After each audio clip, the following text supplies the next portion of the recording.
America. And we're flying right over it right now. So we thought this would be appropriate. Even bigger than the Super Bowl. This is a big thing. And almost everybody now has assented to that. Attention on board. Ladies and gentlemen, if you could please direct your attention out the right side of the aircraft. Air Force One is currently in international waters, for the first time in history, flying over the recently renamed Gulf of America. Please enjoy the flight, and we are now about to head westbound to Super Bowl 59. Wow, he did that well. That's a good job. He did. Isn't that nice? You know, we're about make America great again, right? That's what we care about. Okay, here we go.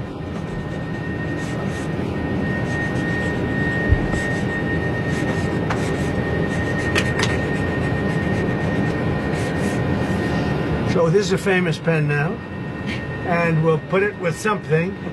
I'll ask you to do whatever you think we should do with it, Mr. Secretary. Do you want to talk about, Doug, Secretary of the Interior, and also working with Chris Wright on extracting vast amounts of oil and gas and making our country rich? Would you like to say something? Well, with the Gulf of America, this is a historic day. We want to thank President Trump. His executive order is what set this in motion. We signed a secretarial order as Secretary of Interior directing the U.S. Geologic Survey, who is responsible for the database, which is the Geographic Names Informational System. And so just prior to this signing, if you will, the button was pushed. It became official with this proclamation to call today Gulf of America Day. But now it's going out. As we're sitting here right now, our team is calling all the map providers, so Google Maps, Apple Maps, all the map people. That change will take effect this afternoon to Gulf of America. So again, fantastic. Thank you, President Trump, for setting this all in motion with your executive order. It's an exciting, fun day, and great to do this as we're flying over the Gulf of America. We thought it would be very appropriate. Kathy, thank you very much for being here. So It's been a very important part of his life. And who knows what would have happened to him without you. It might not have been good. Here you go. Okay. Have you talked to Mexico about this? Actually, interestingly, I've never spoken to him about it. It was our call, and I have not spoken to him about it. I've spoken to him about many other things, but I haven't really talked to him about this. They have never brought it up. I'm a little surprised at that, but they've never brought it up. Sir, can you tell us about your conversation with Vladimir Putin? I don't want to do that now. We're trying to end that war. It's a war that would have never happened if I were president. It would have never happened. But we're making progress, but I can't tell you. You suffered a couple of court losses, Mr. President, and J.D. Vance said judges aren't allowed to control the executive power. What's your take on that? Well, we're going to see what happens. We have a long way to go, and we're talking about fraud, waste, abuse. And when a president can't look for fraud and waste and abuse, we don't have a country anymore. So we're very disappointed with the judges that would make such a ruling. But we have a long way to go. We have to find all of the fraud that's going on. We have tremendous fraud, tremendous waste, and tremendous abuse, and theft, by the way. And the day you're not allowed to look for theft and fraud, etc., then we don't have much of a country. So no judge should frankly be allowed to make that kind of a decision. It's a disgrace. Mr. President, a few years ago, Gulf of America, Canada, Greenland, Gaza, all these are very muscular foreign policy. How does this align with America First? Because it makes us bigger, stronger, and better, and more protective. We need Greenland because of national security, international security, world peace. And we'll have to do that. Canada, we'll see what happens with Canada, but the people of Canada would be paying less than half of the tax. If you look at the tax, they're going to be paying less than half the tax. They don't pay very much for military, and the reason they don't pay much is they assume that we're going to protect them. That's not an assumption they can make, because why are we protecting another country? Now, I love the people of Canada. We have a great relationship. But if they became our 51st state, it would be the greatest thing they could ever do. It would be unbelievable. It would be a cherished state. And think of how beautiful that country would be. without that artificial line running right through it. Somebody drew it many years ago with a ruler, just a line. You look at how beautiful that is, wow, it would be very exciting. But if you look at Canada, it would be cherished as a 51st state. They don't pay their share of military in NATO.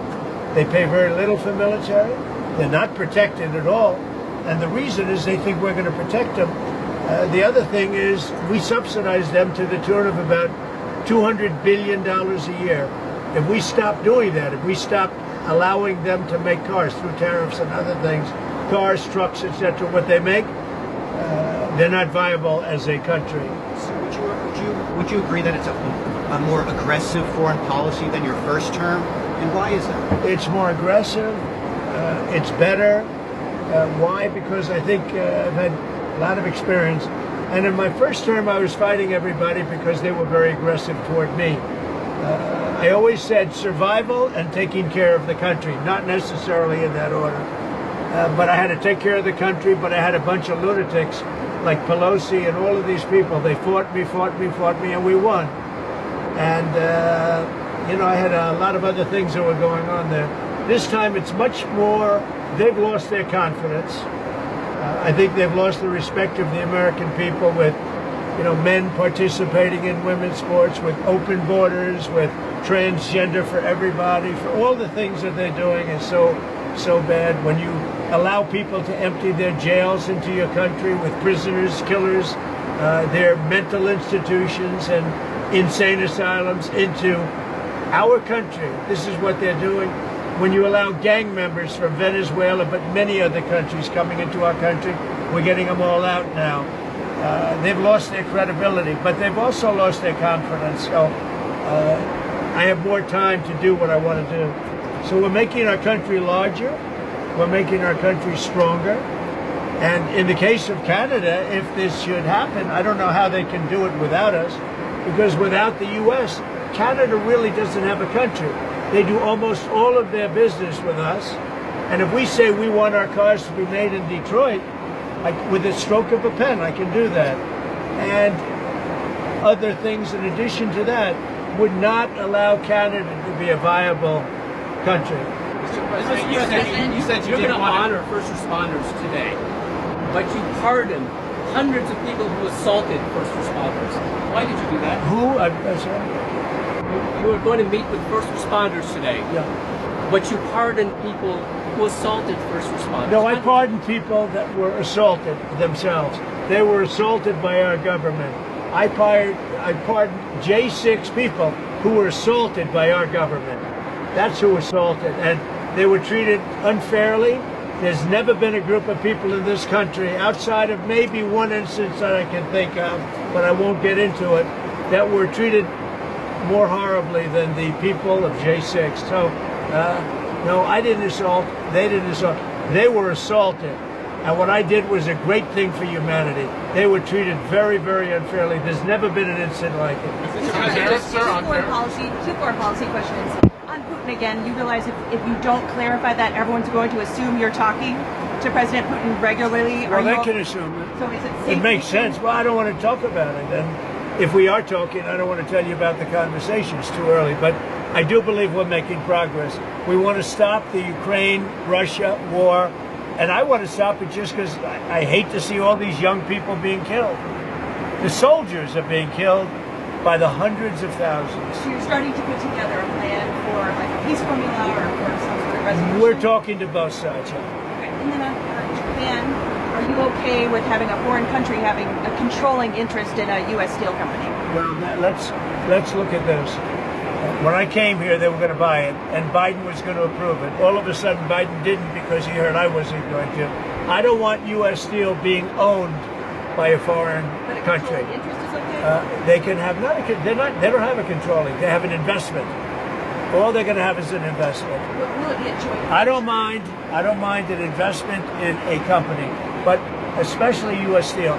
U.S. Steel for 15 years was the greatest company in the world, the greatest #1 company in the world, and I'm not going to let another country buy it. We had a great meeting on that, but they are allowed to invest in it, and that's different. Mr. President, on tariffs, sir, you've talked about reciprocal tariffs coming in this week. Can you tell us a little bit more about that? And are you announcing a plan for it this week? Yeah, I'll be The tariffs announcing. themselves kick in this week. I'll be announcing probably Tuesday or Wednesday at a news conference reciprocal tariffs, and very simply, it's if they charge us, we charge them. That's all. When does it go into effect, sir? Almost immediately. But I'll be announcing the details of it, highly detailed, and it'll be great for everybody, including the other countries. But if they are charging us 130% and we're charging them nothing, it's not going to stay that way. This is on every country? Every country will be reciprocal. That's right. Every. Mr. President, can you confirm that It won't affect everybody because there's somewhere we have similar tariffs.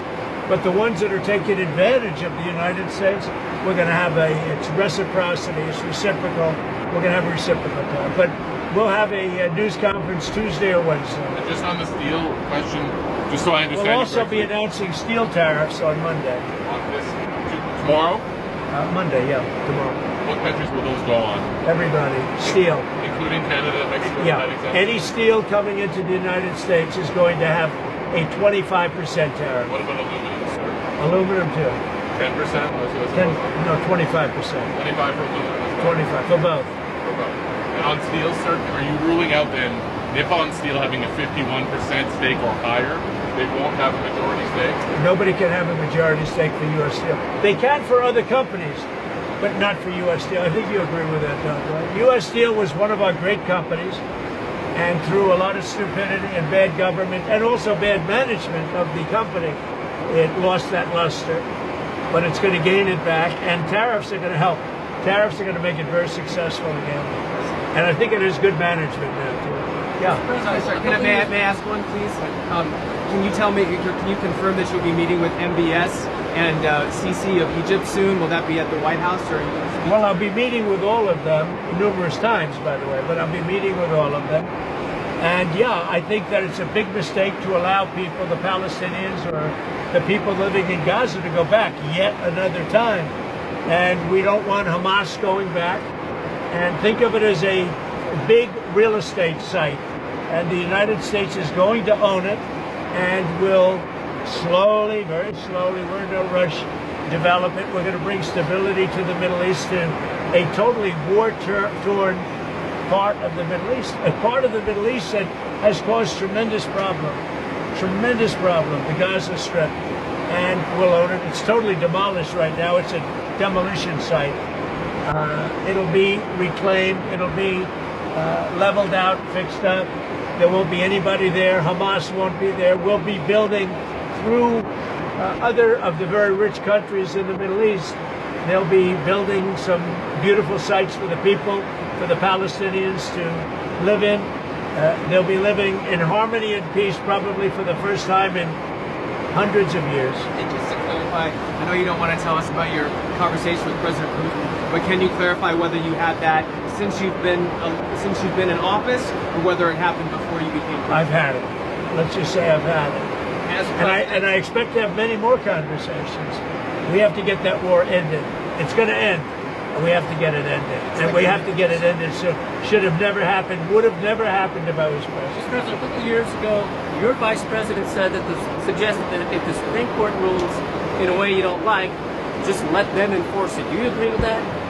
Say the last part. The vice president suggested that if the Supreme Court rules in a way that you don't like, they can just enforce it by themselves. Do you agree with that? I don't know even what you're talking about. Neither do you. Who are you with? Up close, sir. Who? Up close. Oh, no wonder. I thought they died. Are they still around? I haven't read them in years. I thought they died. All right, go ahead. Who else? On security clearances, you've been yanking a lot of them.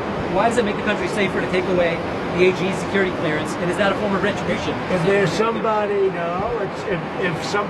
If there are people that we don't respect, if there are people that we thought that were breaking the law or came very close to it in previous years, we do it. And we've done it with some people. We've done it with Biden himself.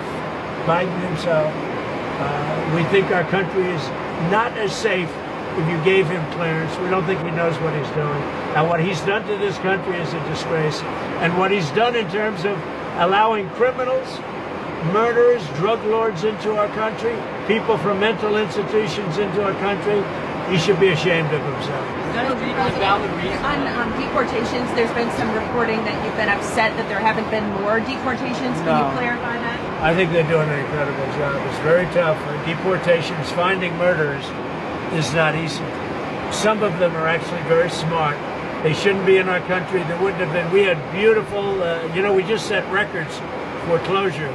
We have the strongest border we've had in many years, since my term.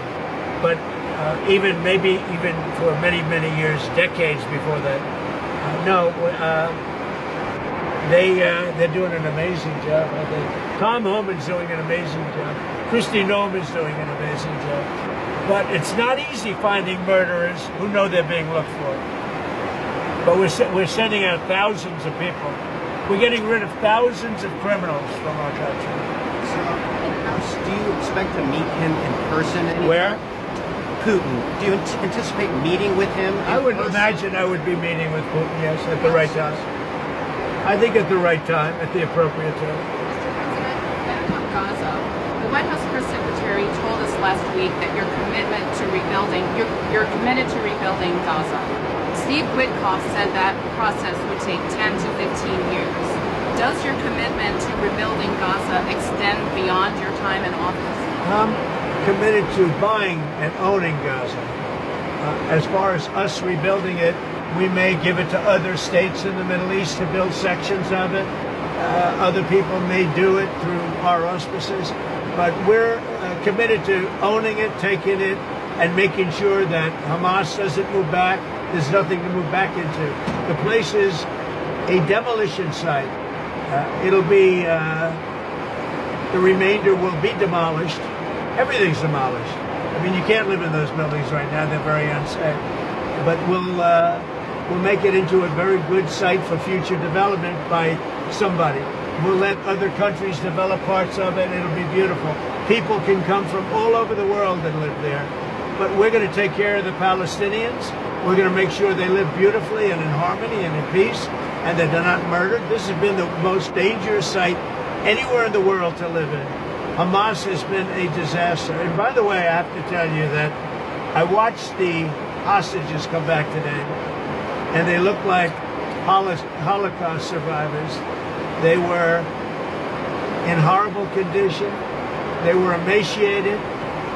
It looked like many years ago, the Holocaust survivors. And I don't know how much longer we can take that. When I watch that, I know we have a deal where we're supposed to they dribble in and keep dribbling in, but they are in really bad shape. They have been treated brutally, horribly. Even the ones that came out earlier, they were in a little bit better shape, but mentally they were treated so badly. Who could take that? At some point, we're going to lose our patience. When I see that scene that I saw today with people coming out of helicopters and airplanes that are emaciated, that look like they haven't had a meal in a month, no reason for that. And I don't know how much longer we can take it. Do you think you want to recast? I don't know how long we can take it. When I watch people that were healthy people a reasonably short number of years ago, and you look at them today, they look like they've aged 25 years. They literally look like the old pictures of Holocaust survivors. The same thing. I mean, the same thing.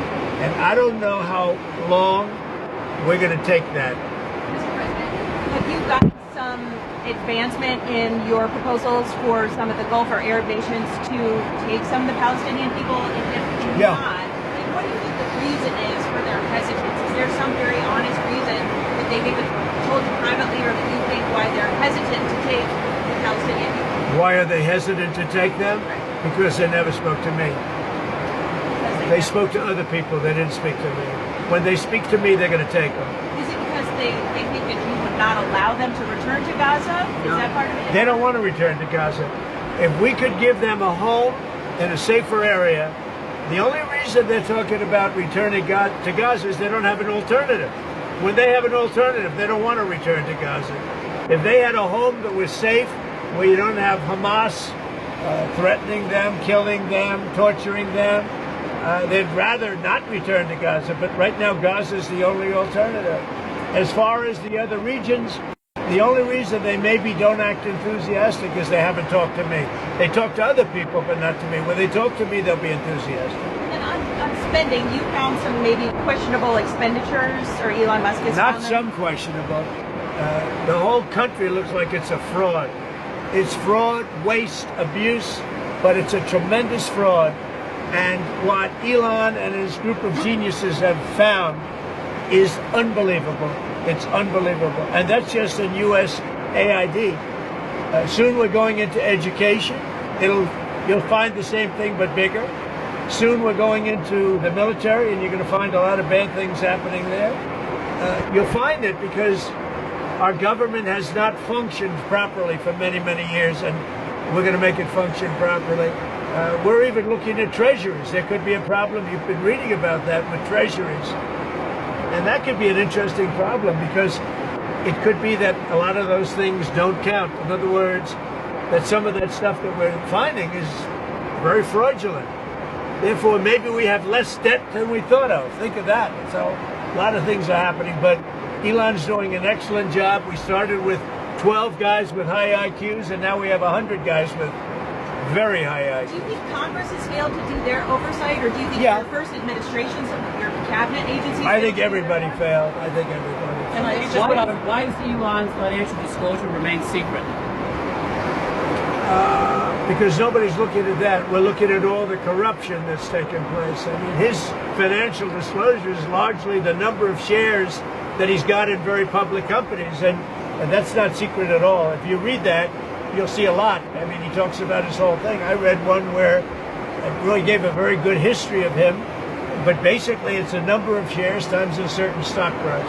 So why is that not public? It is public. All you have to do is read it. So on USAID, sir, what is kind of like the message to countries that depend on humanitarian aid distributed through USAID? What is your message to those countries? The ones that have been, the few that have been legitimate in terms of getting legitimate money, will probably put it through the State Department. It'll be handled by Marco Rubio, highly respected man, Secretary of State. There's no reason for USAID, when you look at the politicians that have been in there sucking the blood out of it, when you look at all of the fake deals, I mean, look, all you have to do is get a list of all of the things you can see by the heading. It's fake, it's fraudulent, it's probably kickbacks, where they send the money and then it gets kicked back to the person that sent it. So the ones that are good, and there are not many of them, but the ones that are good, and there are some, will probably have that be handled by Marco Rubio in the State Department. Will they take on some of the USAID workers? They could, if they like. Mr. President, Will it still be called USAID, Mr. President, or will it not? I don't know that it's going to exist.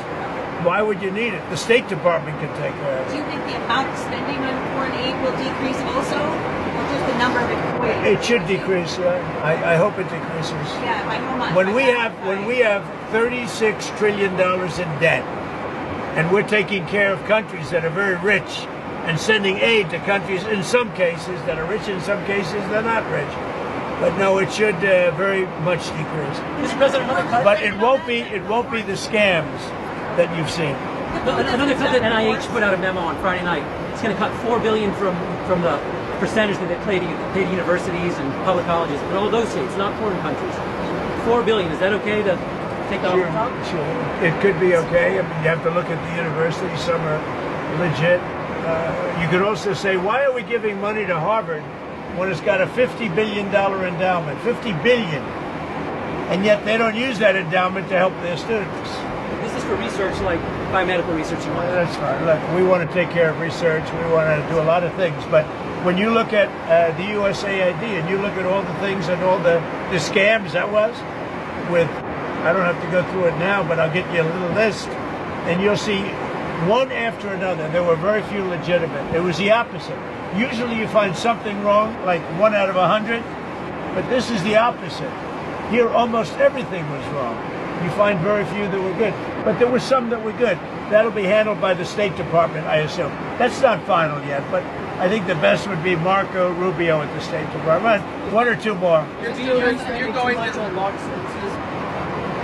Is the Pentagon spending too much to launch services to space?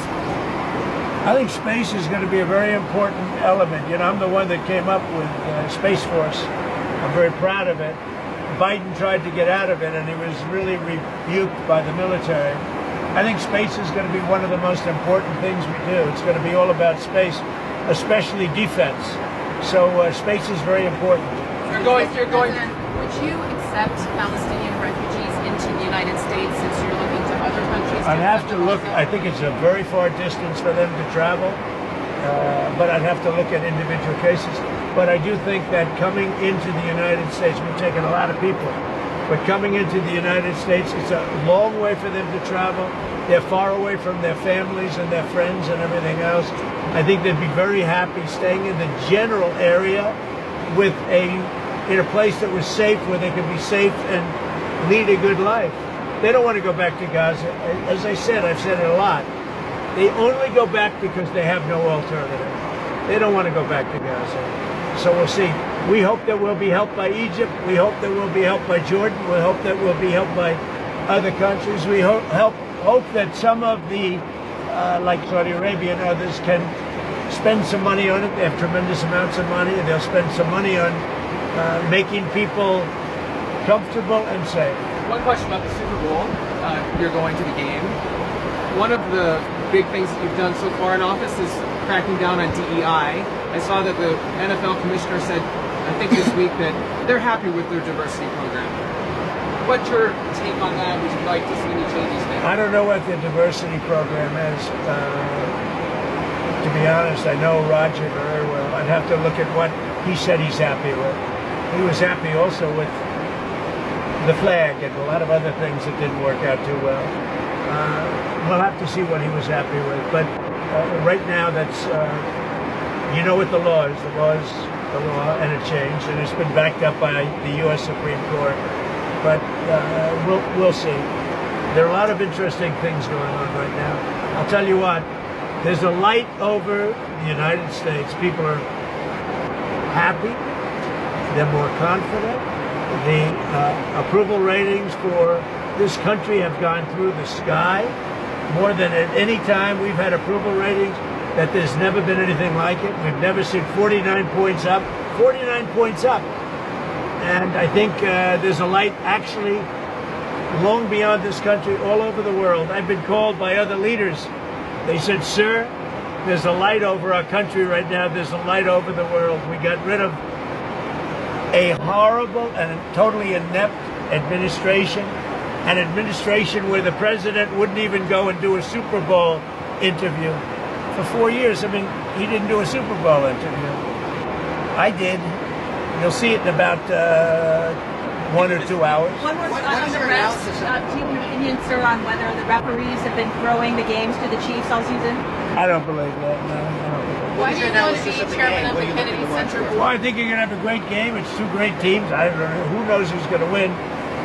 You have great players, though. You have really superstars playing on both teams. So I think it's going to be a great game. Why do you want to be chairman of the Kennedy Center Board? Because I want to make sure it runs properly. We don't need woke at the Kennedy Center. We don't need, some of the shows were terrible. They're a disgrace that they were even put on. So I'll be there until such time as it gets to be running right. Have you seen any shows there? How do you know they're terrible? I didn't go. No, I got reports that were so bad I didn't want to go. There was nothing I wanted to see.